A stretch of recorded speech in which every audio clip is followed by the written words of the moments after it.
Assalamualaikum warahmatullahi wabarakatuh dan salam sejahtera. Apa khabar semua? Semoga anda berada dalam keadaan sihat walafiat. Jadi pada hari ini kita nak sambung dengan topik 2.6.2 iaitu menjelaskan kepentingan reka bentuk makanan.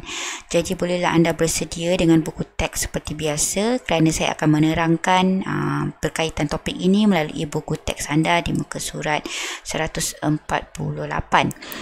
Baiklah, ada 6 kepentingan reka bentuk makanan yang perlu kita ingat dan pelajari dalam topik ini. Yang pertama adalah kebebasan memilih kepada pengguna. Seperti yang kita tahu, makanan merupakan sumber keperluan utama ataupun keperluan paling penting yang perlu ada pada manusia kerana ini adalah keperluan utama untuk meneruskan hidup. Jadi untuk poin kebebasan memilih kepada pengguna, perubahan citarasa pengguna itu telah menyumbang kepada penghasilan pelbagai reka bentuk makanan. Jadi perubahan gaya hidup dan pendapatan pengguna pada hari ini telah menyebabkan reka bentuk makanan itu mengalami pelbagai evolusi kreatif mengikut aliran trend masa kini. Seperti mana yang kita boleh lihat pada masa kini ada banyak makanan viral yang ada di pasaran. Jadi itu semua adalah permintaan daripada pengguna dan tercetusnya evolusi untuk penghasilan pelbagai jenis makanan yang kreatif dan dikatakan viral itulah. Jadi reka bentuk makanan yang menarik ini akan menarik perhatian pengguna untuk mencuba, untuk rasa.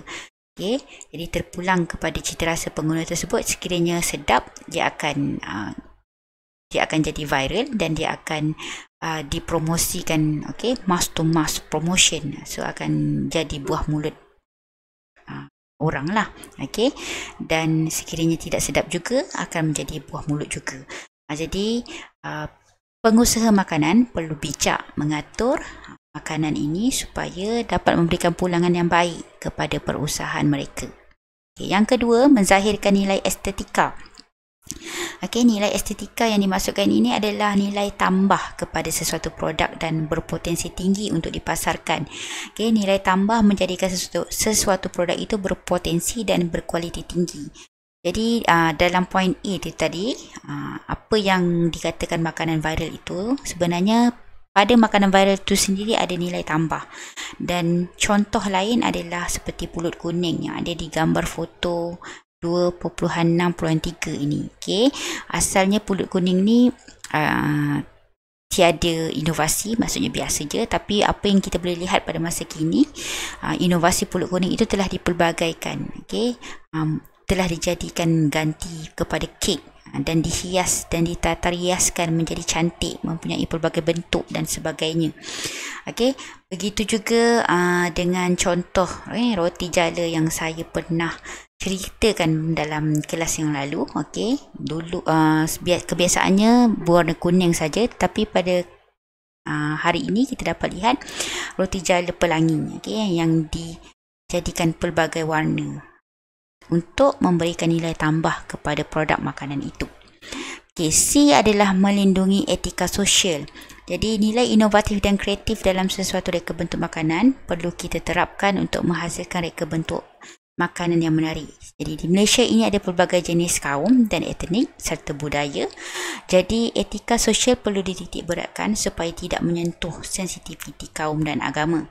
Jadi setiap kaum ataupun agama itu sendiri mempunyai pelbagai jenis makanan tradisional. Jadi kita tidak seharusnya menyentuh sensitiviti kaum dan agama dalam penghasilan reka bentuk makanan ini. Seterusnya adalah memberikan faedah kepada pengusaha. Poin yang keempat ataupun kepentingan yang keempat, sebagai contoh, mi kuning contohnya, tidak ramai yang rajin nak membuat mi kuning sendiri di rumah. Jadi benda yang paling senang sekali adalah terus beli mi kuning tersebut yang ada di kedai. Jadi inovasi reka bentuk makanan sebenarnya telah membuka peluang perniagaan kepada pengusaha tu. Kerana tidak ramai yang mampu ataupun rajin nak buat mi kuning sendiri di rumah, dan mengambil masa yang lama, panjang, dan sukar. kebanyakannya sekarang kita nak cepat, penghasilan yang cepat dan menjimatkan masa. Jadi terciptalah mi kuning yang ada di pasaran kerana ada keperluan dan kehendak dari pengguna itu yang sentiasa berubah secara tidak langsung, telah mewujudkan peluang perniagaan yang baru, seterusnya menghasilkan produk mi kuning. Okey, itu sebagai contoh lah. Okey, jadi bila ada penghasilan produk dalam skala yang besar, sudah tentu memerlukan pelbagai jenis mesin dan alatan yang berteknologi. Okey, kerana nak menghasilkan produk dalam skala yang besar dan perkembangan trend semasa dalam dunia reka bentuk makanan itu seterusnya telah memberikan impak yang besar kepada penggunaan sains dan teknologi. Reka bentuk makanan yang berkembang pesat ini akan menyumbang kepada terciptanya pelbagai jenis mesin dan alatan seperti yang anda boleh lihat di gambar foto 2.6.5 ni. Ada mesin penguli tepung dan juga mesin untuk membuat atau membentuk mi kuning itu sendiri. Okey, jadi dia akan mengurangkanlah keperluan tenaga manusia ataupun tenaga buruh, seterusnya mengganti kepada tenaga mesin ataupun peralatan. Dan ini juga sebenarnya menjamin kebersihan penghasilan produk makanan itu sendiri, kerana menggunakan mesin dan peralatan berbanding dengan penggunaan tenaga manusia. Okey, yang seterusnya adalah dan yang terakhir adalah kepelbagaian etika budaya.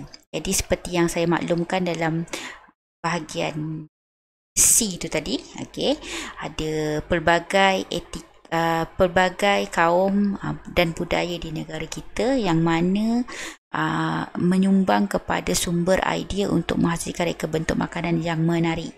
Di setiap kaum di negara ini boleh mempromosikan budaya masing-masing melalui reka bentuk makanan, terutamanya makanan tradisional.